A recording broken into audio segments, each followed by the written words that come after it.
Side. Hey, everybody. That's how we're live. A tiny bit of separation. Oh, my goodness. Come on!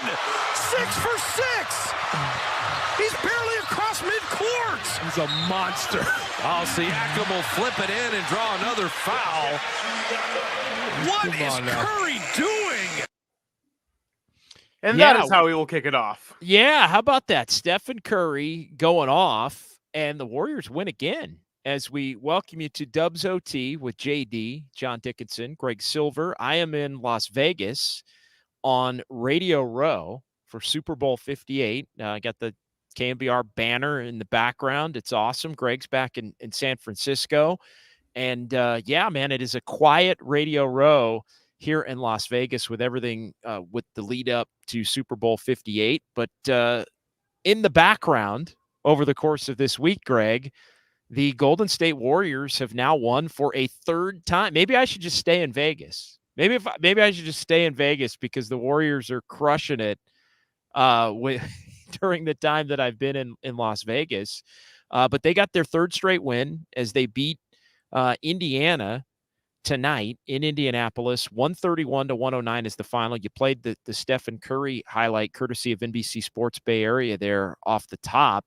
Curry, 6 3-pointers in quarter number 1, 6 for 6, 18 for Stephen Curry of his 42. He winds up 11 of 16 overall from 3.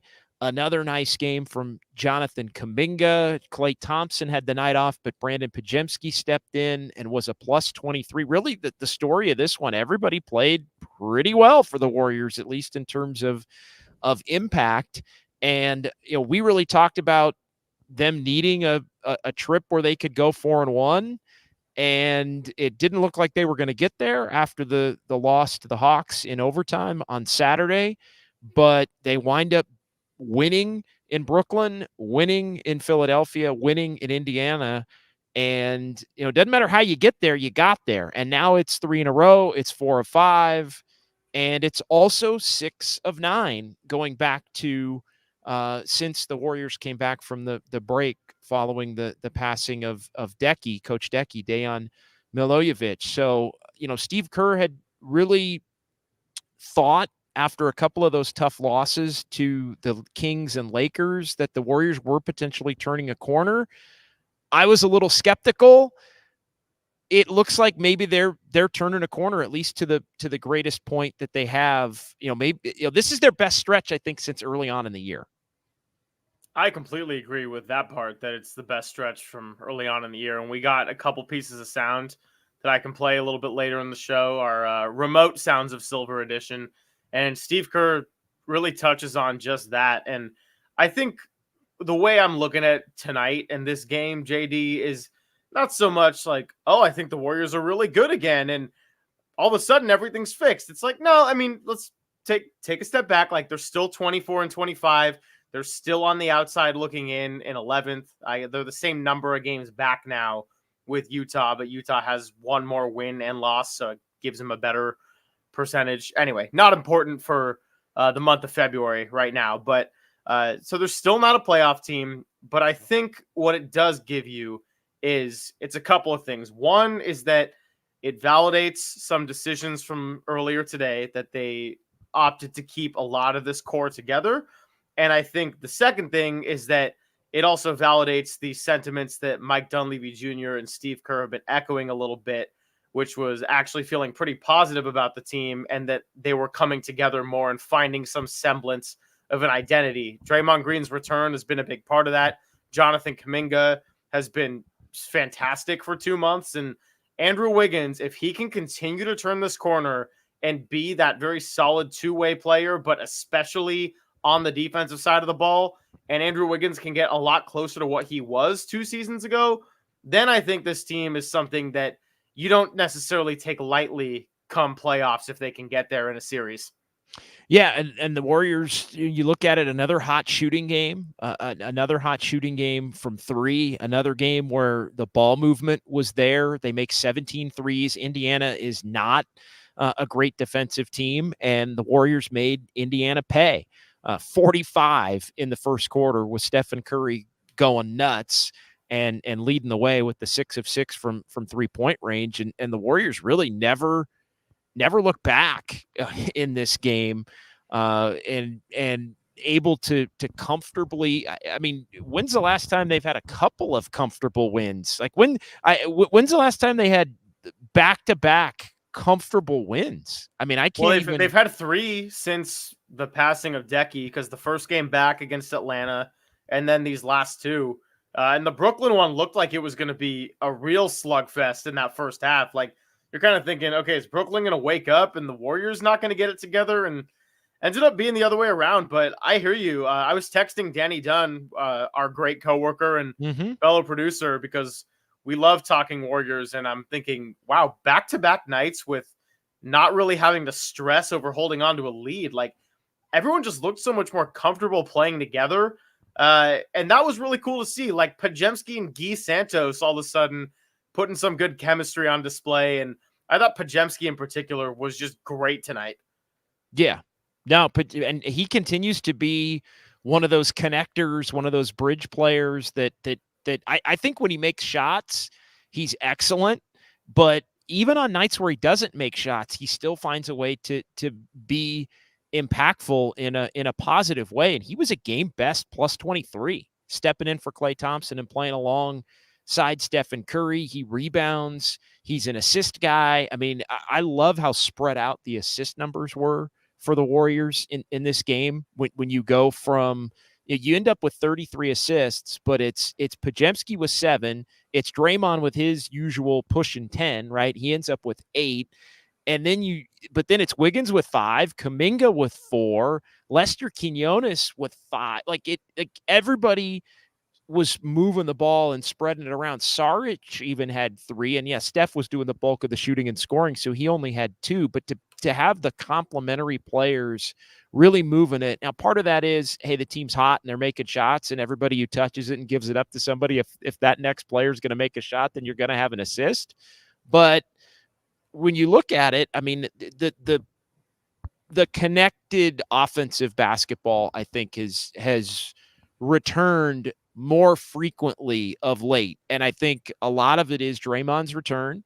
I think a lot of it is the way Podziemski really fits into this system extremely well. And I think a big part of it is Jonathan Kuminga's ability to just score and put pressure on the defense in different ways than the Warriors have had at that 4 spot. Whether it's been a 3 or a 4, he's playing the 4. It's the ability to get to the rim. It's the ability to be more decisive, whether it's taking it to the rim or keeping the ball moving. His element, I think, is helping to open things up as well for the Warriors. And Wiggins has just been better. He's just played better. He's noticeably more engaged. Like, where it used to feel like 2 out of those 3 games, it was like, where is Wiggins, right? It was just the guy that kind of floated. Now it feels like it's more like 2 out of every 3, 3 out of every 4, you feel and see Wiggins' impact. And I think you did see that tonight. Truly. No, I agree with you. I like that Douglas Mikes points out in the chat that he was guarding Tyrese Maxey and Halliburton. I think Wiggins' defense is going to come first in terms of the larger impact on the team and accounting for wins. They don't need him to score as much if Kuminga is going to be the way that Kaminga has been. Like, they don't. Now, you still need him to take the right shots and be aggressive and look to slash in ways that he can, but he can be more of a primary defender first if Kuminga is going to continue to put up 18 to 23 a night. JD, I have 2 moments I want to point out, and I'm not sure if you caught either of them because I know you've had so much around you all week. But again, this doesn't scream everything's fixed, but what it does show me as an observer of the team is growth. The first one was, I think actually they were both like early to mid 3rd quarter. And one was when Draymond Green went for a strip and got called for the foul in the act and got a little riled up for a second. And Jonathan Kuminga went to calm him down. And that was cool to me because obviously, like, I've never thought Jonathan Kuminga was a problematic teammate, but the fact that he now is feeling comfortable and somebody that the veterans probably trust enough to and respect enough where he can just go up to Draymond and be like, hey, dude, like, we need you. It's okay. And Draymond quickly calmed down, to his credit. That was one. And then the second one was when the Warriors had a little bit of a turnover flurry and Podziemski tried a behind the back pass that went wayward and led to an easy transition layup for the Pacers. And Steve Kerr called a timeout and was just like, hey, poise, like, didn't freak out or anything. And typically earlier in the season, and really the larger story of the season, is next thing you know, the Pacers would be within one score. And that didn't happen tonight. Like, the Warriors kind of regained themselves pretty quickly. And I think when you have a little bit of an identity and you're starting to trust your teammates a little bit more, you don't panic so much when 2 or 3 consecutive possessions start going wrong and in the other direction. But they haven't really had an identity to the point where when it gets tight late in the games, all of a sudden teams are like, oh, wait, we're right there. And then the Warriors are taking bad shots and they're fouling and they're turning it over. And what becomes a double-digit lead quickly evaporates in the span of 2 minutes. Yeah, the pieces are in the right places. And apologies for my cords. I was having a little cord malfunction that I was trying to adjust here on the fly, so that's why I was in and out of the screen. There, digging into my bag to try and make sure I had the right cord to where I could be able to hear and have a conversation with Greg. So yeah, I had to it's okay. We stalled. A little different plug-in setup here from Radio Row in Las Vegas at the KNBR booth. When the pieces are all in the right places and there's a connectivity and a flow to what's going, it's easier to make those adjustments. Like, and it to the way I viewed exactly what you laid out, it looked like the way a good team handles. Like, the Warriors have often looked like how a bad team handles situations like that, where they let it snowball and they let it be the reason that they don't win. Now, hey, you call a timeout, you correct it. You calm a guy down when he's freaking out and you move forward and you get back in and you stabilize. Like, it's the sign of the habits that I think good teams have. And we've seen the Warriors in the past be able to quickly correct in games where things are not maybe going their way, and be able to adjust and reassert control. And I think that's what the Warriors feel much more in control these last 3 games. And, I get it. Indiana's not playing as well as they were maybe earlier in the year. They're trying to integrate Siakam. Like, they're figuring some things out for the short term. They just traded Buddy Hield today too. They figuring things out for the short term and the long term as far as their roster goes, and, made a big trade with Siakam, and Buddy Hield's been somebody who has been a productive player for them as well. So they're kind of figuring things out. And so I think, Philadelphia is down guys, and the Warriors took care of business. Again, we're not in the business of rating victories here. Brooklyn's been played a little better lately, but for the most part, they've been a mess the last month and a half. And so, but you got to go take advantage and win those games and play under control against those teams. I mean, when we last did our Dubs OT show over the air on Saturday following the overtime loss in Atlanta, I mean, if you told me the Warriors were going to win the next 3, I wouldn't have believed it. I would have said there's no way they're going to win the next 3 based on the way that they had played and their inability to finish a lot of these close games, and their inability to just feel like, how often this year, Greg, have we had conversations about, wow, the Warriors are playing really great and they're only up X, or wow, they're playing really great and it's going to be another close game down the stretch. They have avoided that lately. It is the 6-2. Like, that is the last time I think you can feel this level of calm and security when you're looking at the team. I think you hit the nail on the head in the first couple of minutes of our show here. Yeah, and so that's what it, as you kind of look back on it, we can get into the chat a little bit here, and appreciate everybody watching and participating on YouTube and Twitch and the KNBR Twitter page or X. Good stuff there, and we appreciate what's up. We okay? I'm saying it's Twitter to me. It's just Twitter. It's just Twitter. I just say Twitter. Yeah. No issue there. Warriors on a roll. Great to see that from Alpha Nickelberry. Hello there, saying trust Kerr and Kyle Shanahan. Trust them both. Yeah, Warriors play like that. They can beat anybody. That from Jimbo. I want to address Jerry. Warriors team plays better without Klay. You knew you were going to get one of those tonight. You knew we were going to get one of those tonight. Happy birthday to Klay Thompson, by the way. Klay getting the night off. Was it illness?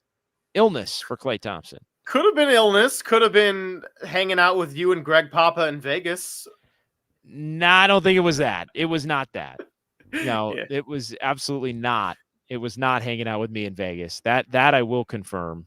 But Klay doesn't play, and why not? I mean, I don't know if it was illness or what it was, but second of the back-to-back. I mean, I said it last year. I don't think Klay should really be playing a lot of back-to-backs ever. It just in terms of the wear and tear at this point in his career. So he has been playing them. But I think the Warriors should be trying to do everything they can to keep Klay Thompson fresh. I don't think anybody thought he was going to be going anywhere at the trade deadline or anything like that. But Klay didn't play. Podziemski stepped in.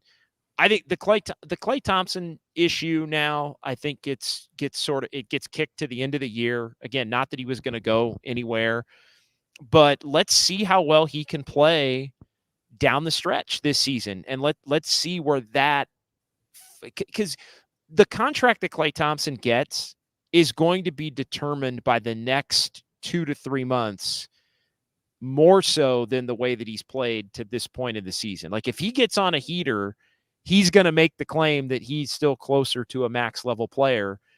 The Warriors, ironically, they need that player, but they may not want to pay for that. They may not want to pay the bill for that player at the end of the season, but they may have to. So I think everybody now can breathe a little bit of a sigh of relief. And I will say this is one thing I do want to keep an eye on. There are a lot of times teams around the trade deadline, especially a group that is underperformed, that likes playing together, will go all out and force the hand to not have management make trades.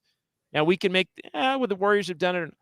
I am going to keep an eye, and then they just completely crater after they're kept together at the deadline. And so, because now they know nobody's going anywhere. So I small thing, but I am interested to see how the Warriors finish up here with the game against Phoenix, and then at Utah, Clippers, and then at Utah again before the All-Star break. I think it's very interesting coming up. And I mean, look, just to be completely transparent about it, we were in this kind of zone a couple weeks ago preparing for all the lead up to the Super Bowl and the trade deadline and knowing what a crazy stretch this was going to be. And we didn't know what the mood around the Warriors was going to be and if they felt like it was even a season in which they were going to try. I think now we can at the very least say that they absolutely are still going to keep going for it, and they're finally turning a corner in the right direction here. Again, still on the outside of the playoff picture, like gotta keep everything in check for the time being. But I think it's not so much the record, it's being able to hold on to leads, being able to respond to getting punched in the mouth when basketball is always a game of runs. And it's also the biggest thing of all, which is Andrew Wiggins and Jonathan Kaminga, who do not play the same position, can now coexist as a 3 and 4 together on the floor. Well, and I've said it a million times. The Draymond, Kaminga, Wiggins front line is not necessarily a short-term thing. Like that is it's good for the next 2 months, but if those three can play together, that's good for the next 2 to 3 years beyond this year, which also ties to the Steph Curry prime conversation. So what do the Warriors need to do? I think it makes a lot of the decisions and questions easier this offseason come summertime, because if you think that you can build around those four plus maybe Podziemski, I think it changes how you view what you do with Klay Thompson and how you now can construct the rest of the roster around that group. If you believe that it's a group that has a core worthy of building around, that can be, making some consistent playoff runs. And we don't know what the ceiling is. We'll find out some of that picture here in the next couple of months, but I do think that's a major development. It's not just Kaminga. It's Kaminga and Wiggins with Draymond. And look, Kaminga deserves his own category, but I think there's as important, if not more important, is the fact that he's doing it with Wiggins and Draymond, which makes it a sustainable front line potentially for multiple years to come. And that means that the Warriors maybe aren't so far away in terms of the things that they have to go look to do from the outside to help make this team even better. And I put this out on social media a little bit earlier, which is the most feasible path to turning around the season in the short term for the Warriors is Andrew Wiggins playing a lot more up to the contract that he has.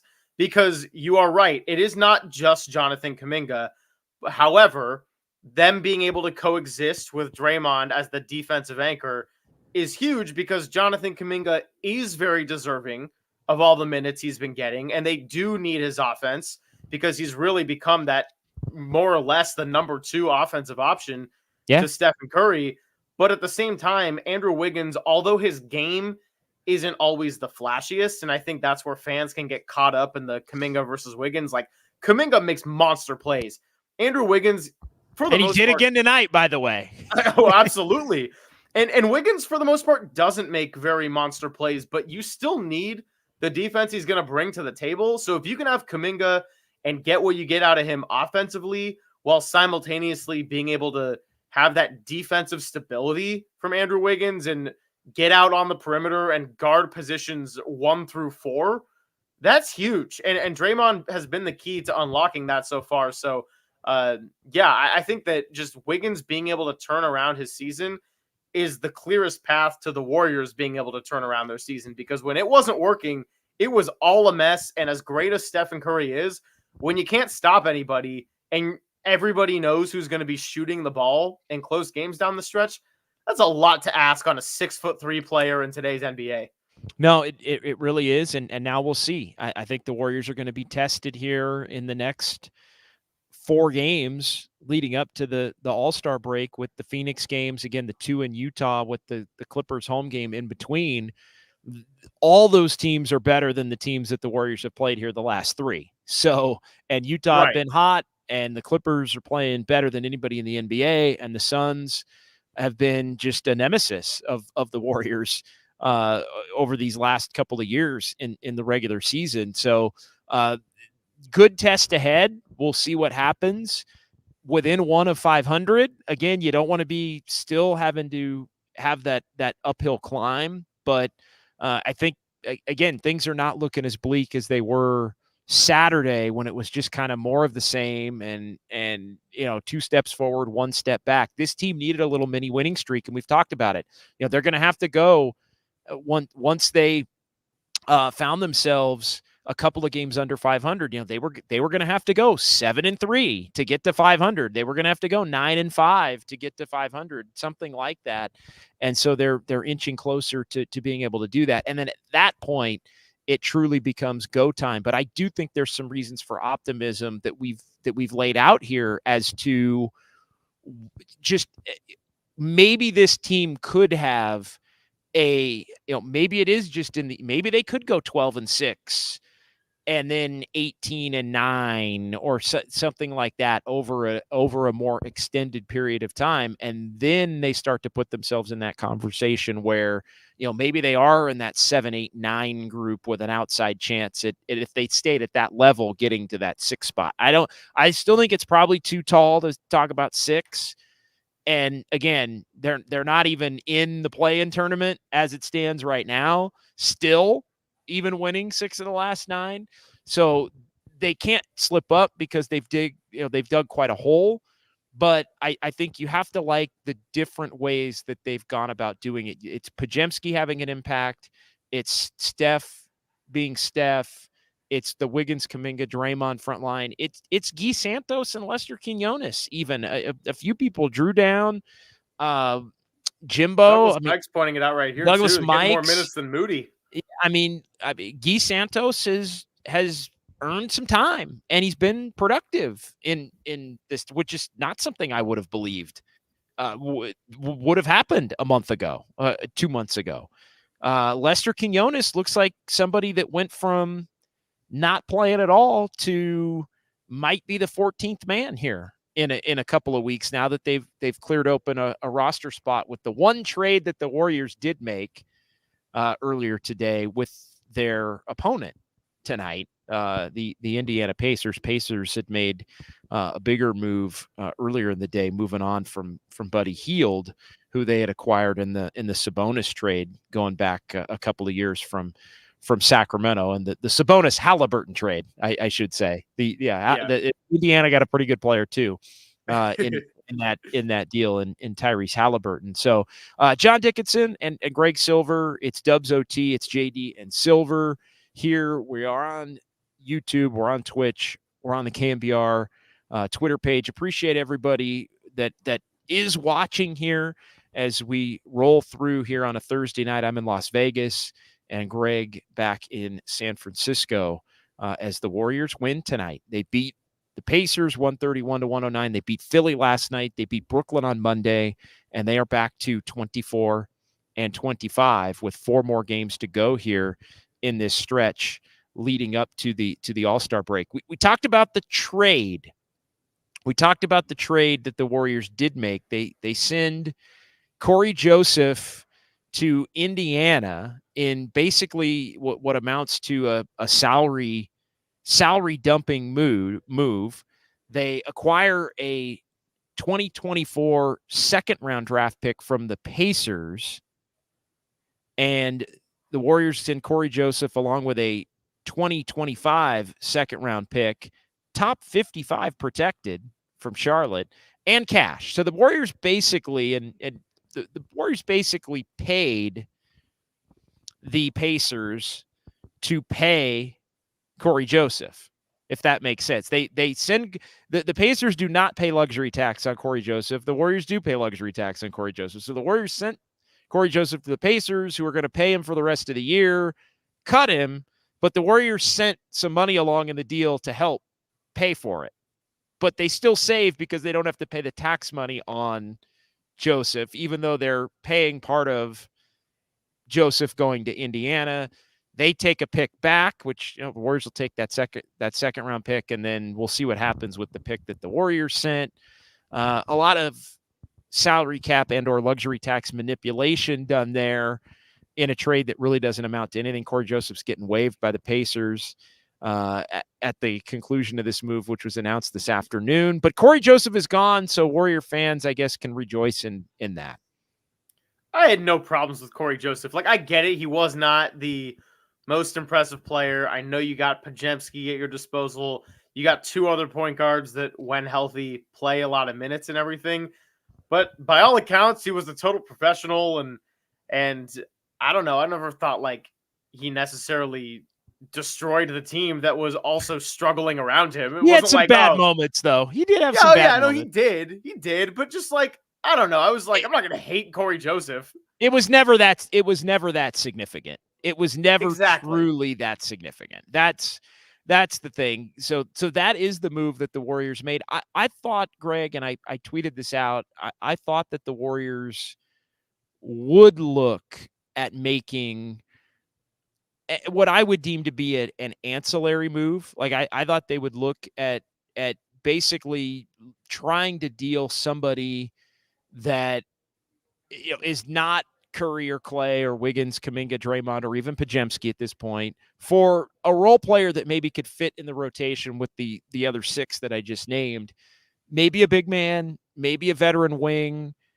I thought those were the types of players, but tough to get. And, when you're dangling, Moses Moody's and other young players, along with possibly CP3's contract, although it sounds like they weren't really inclined to even look to do something big with CP3's contract. So I think Steve Kerr telegraphed it the last few days that they were really, I think, happier. And I wouldn't be surprised if the coaching staff and Steve really, when asked for their input, would say, let's keep this thing together and work in the offseason about, toward maybe making the major changes then. But they weren't trading Klay Thompson on his freaking birthday with 2 months left on his contract just because he struggled here over the last few weeks. Like they weren't. Klay's going to finish.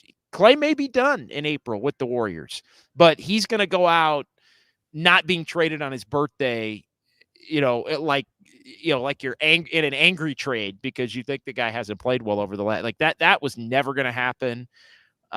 So yeah, in the same way, Yeah. by the way, that when everyone was calling for Steve Kerr's head a couple months ago, like this could also be Steve Kerr's last year, but unless Steph just forces the issue, they weren't just going to fire Steve Kerr in the middle of the season after a decade of insane levels of success. It just wasn't happening.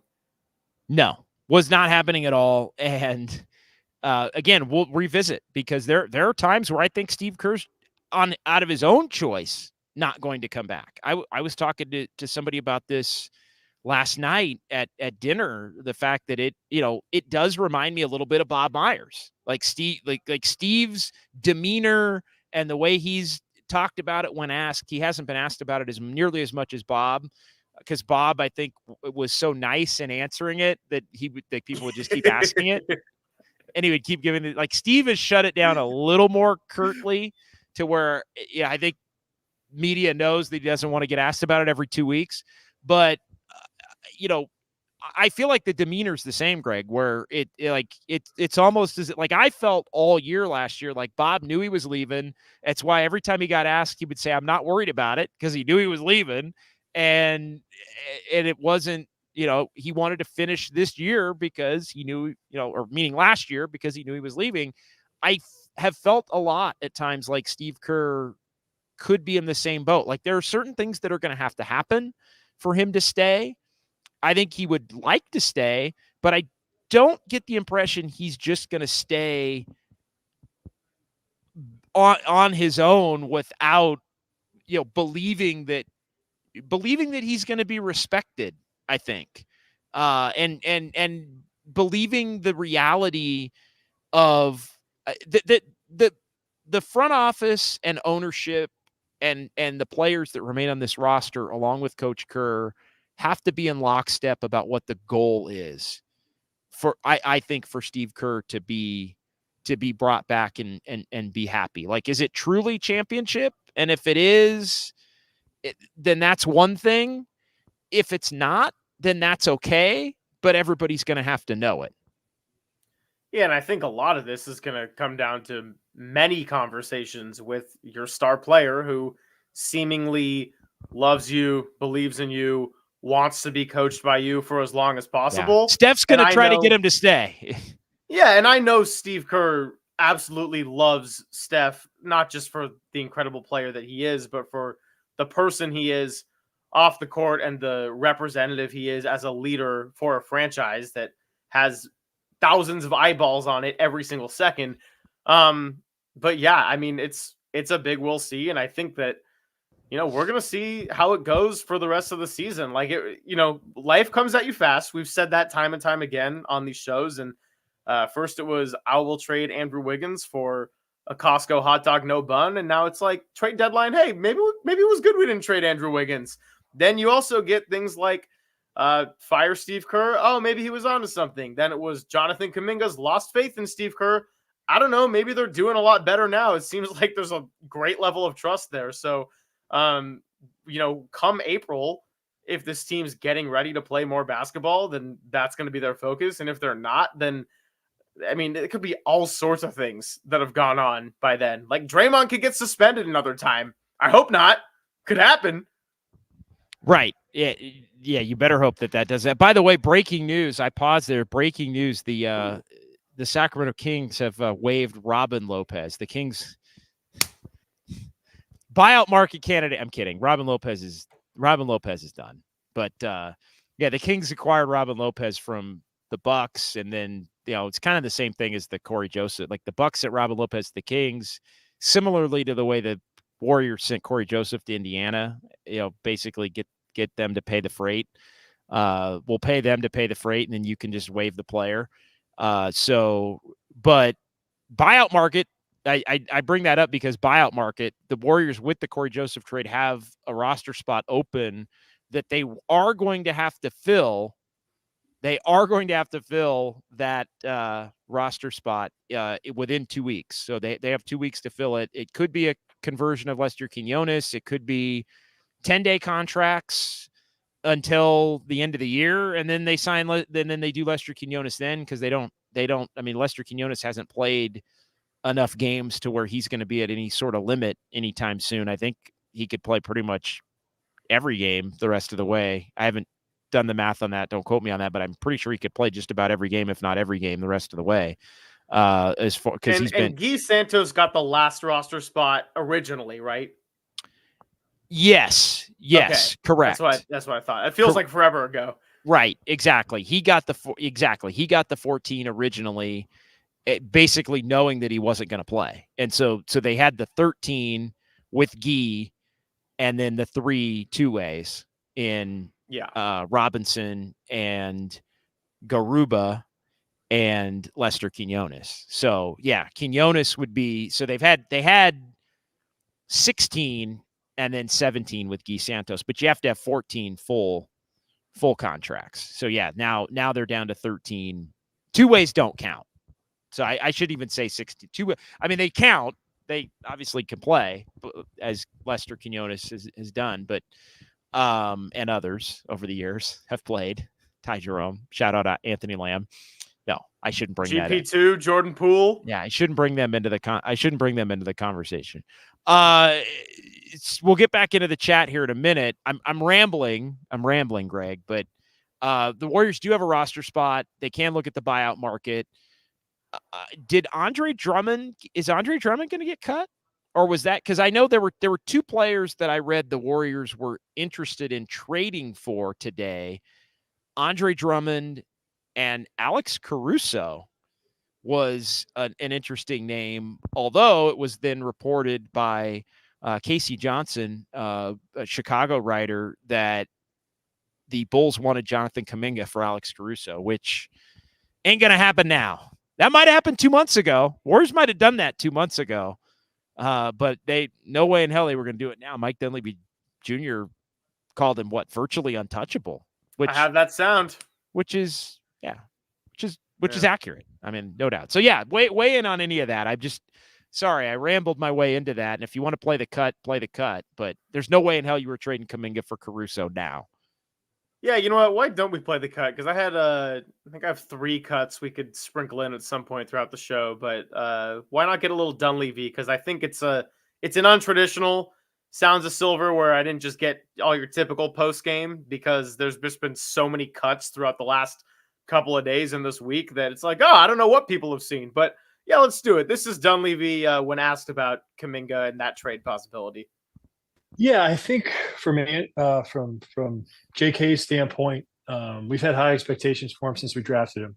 We believe he can do a lot of things in the basketball court with his God-given gifts and his skill level. And it's sort of, I think he had a preseason that reflected that, and maybe didn't get off to a great start for various reasons in the regular season. And at some point, he's found his way. Maybe a little bit of that was with Draymond being out, but the bottom line is he's found it. Not only with scoring, he's doing the other things, rebounding, making the right passes, making the right reads. It just seems like for a third-year player, and this happens a lot, the game's slowing down for him. It's clicking, and he's in a really good spot. And so we're really pleased with his growth and development, and we're going to continue to lean into that. There were reports out there that teams kind of tried to maybe come and get Kaminga. Did you view him as essentially like untouchable the last couple of weeks? Virtually. I mean, as untouchable as guys can be in this league, he's certainly in that level. So didn't see a scenario where Jonathan wouldn't be on our team after this trade deadline. Makes sense. I mean, that again, maybe we were having a different conversation a month and a half ago or 2 months ago. But I mean, he's leveled up over the last month. He's leveled up. I mean, he had the back-to-back bad games when they got blown out by Toronto and the Pelicans, but really the last 4 weeks, going back to that Chicago game, which I think was 4 weeks ago tomorrow.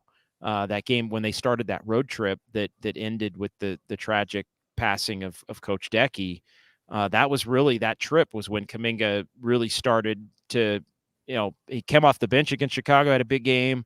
I wasn't as into the games. The game in Milwaukee, I think, gave him confidence when Steph didn't play and they hung around. He had a 28-point game, I think, in that one. Yeah. I remember we kind of did the show. I kind of dismissed that. But I think it helped propel him forward. He had another game like that against Memphis that they lost. So I kind of threw that game out because it's like, well, they lost and it wasn't his fault, but I think these last 9 games, he's done it and Draymond's been back and it's contributed to winning. So I think Kaminga's taken 2 levels since 2 months ago. I think he took because there was a stretch when they had he scored double-digit points in this many games, and we both were kind of like, okay, but some of those have been bad losses, and some were like ineffective 12-point games, and then when you look at lately, it's been 20+ point games, and he's making big-time winning plays, and 9 of 11, and 13 for 17, and just like incredibly efficient. Incredibly efficient types of games. So I look, it's a no-brainer. Kaminga wasn't going anywhere. I don't think, and really once Siakam was traded, and again, Siakam was traded before this last big stretch for Kaminga. He was there. There were very few players, even when I was more open to looking at them potentially exploring a trade for him. There were very few players that I still, even then, would have made a trade or entertained the thought of making a trade, involving him. I think when Siakam went, I know there's a lot of people that are saying, well, hell, I wouldn't do that for Siakam either, and that's fine. But when Siakam went, there really wasn't anybody that was legitimately available. Like that, to me, that coupled with the way Kaminga had played, it put it to bed really 2 weeks ago, I think, or 3 weeks ago, as far as, and now I think you feel great about it because he's coming on and Wiggins is playing better with him and Draymond's helped it all fit. So Caruso would be a great player for the Warriors to get, but you can't give up Kaminga to get Alex Caruso. Yeah. And this was a point that was brought up a few weeks ago. And that was that any trade negotiation was going to be tough for the Warriors because the only other team in their realm of kind of desperation and needing to make it count now is the Lakers. So every team knows they kind of have a little bit of an upper hand, knowing that the Warriors are going to be super desperate in the sense that they have a generational player who doesn't have 10+ years left in his playing career, as is the case with the Lakers. So I think it was probably going to be tough to get an Alex Caruso type of player, and it makes sense that they would ask for a Jonathan Kaminga. Obviously, I believe the Warriors made the right choice. You can always ask. Yeah, you can always ask, right? You can always ask. The Rudy Gobert trade, apparently the Nets think that Dorian Finney-Smith is worth more than 2 ones. So, never hurts to ask. Well, that's why it was a relatively slow trade deadline day. I mean, what was the biggest move today? Dinwiddie? Yields? Question mark.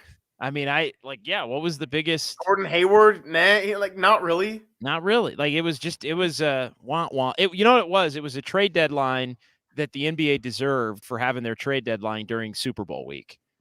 Also, last year's trade deadline was ridiculous. Like, can we get the trade deadline off of Super Bowl week, by the way? And that's not just for, hey, the 49ers are in it specific. Like, let's just move the trade deadline does not need to be like NBA, figure it out. Like, I know we've talked about why players got all pissed off because the trade deadline was always around the All-Star game and guys are getting, rumors during the All-Star game. DeMarcus Cousins got traded during the All-Star game in New Orleans. I was there at that All-Star game. It was not pretty. But it can't be Super Bowl week. Like, that's just idiotic that it's Super Bowl week. But yeah, kind of a downer day, kind of a dud day.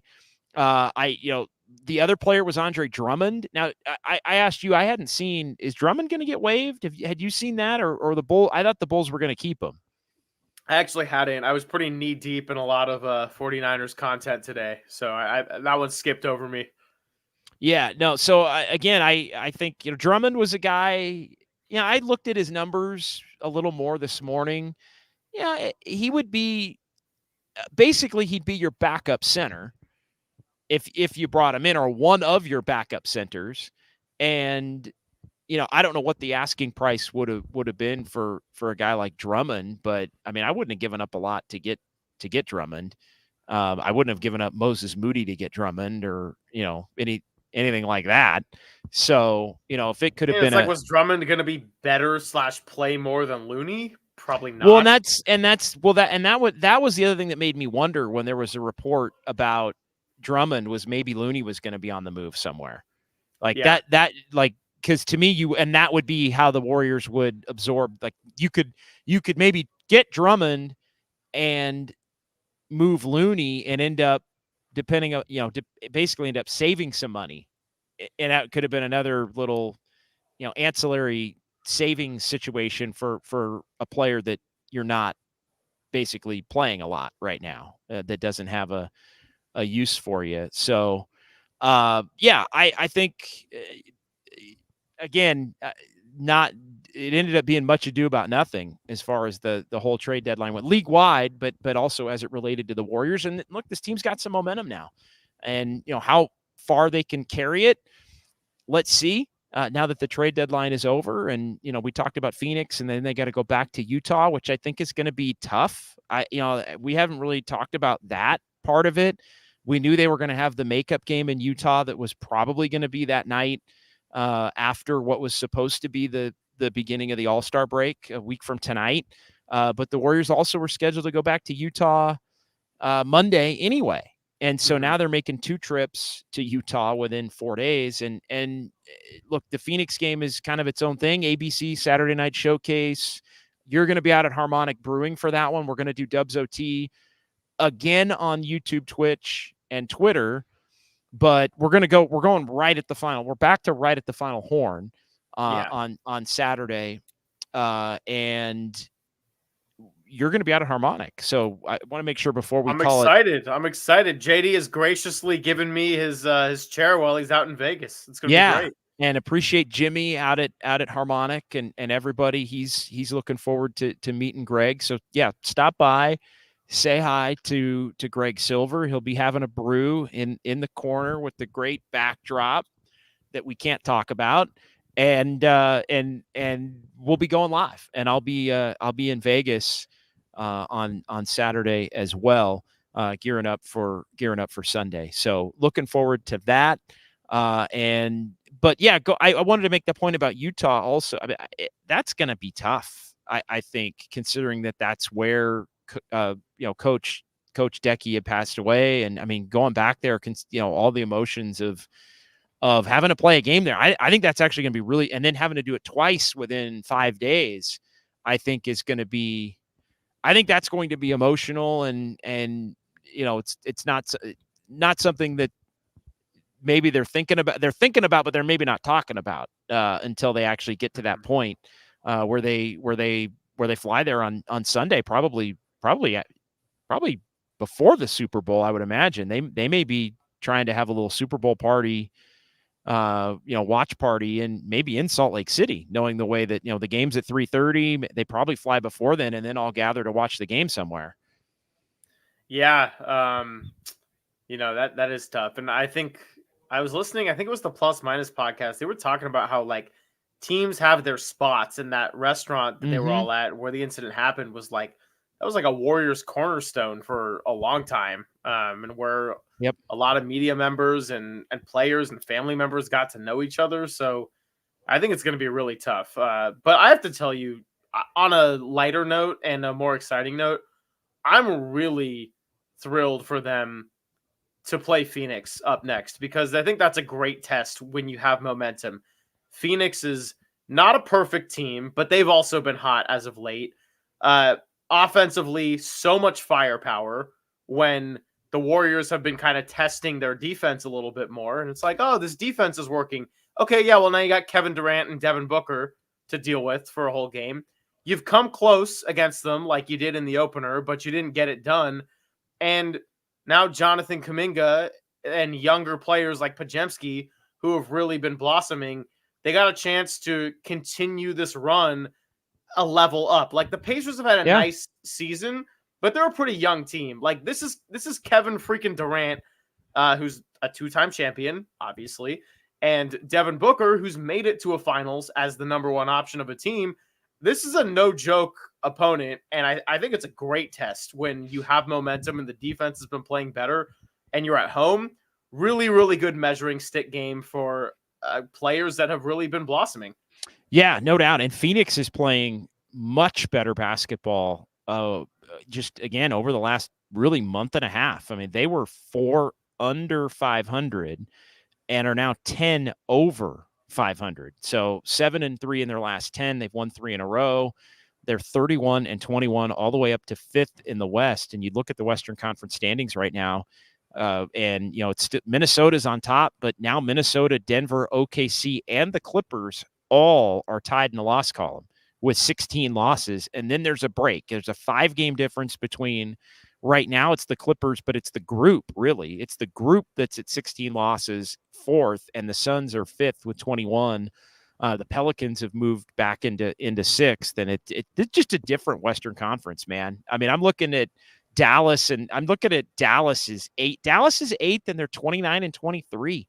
Like the top 8 are 7-8 right now are on like 46, 47 win pace, which again would have got you the 3 seed a year ago. So I know there's been a lot made of the Warriors having a relatively easy schedule by comparison to the rest of the league between now and the end of the year.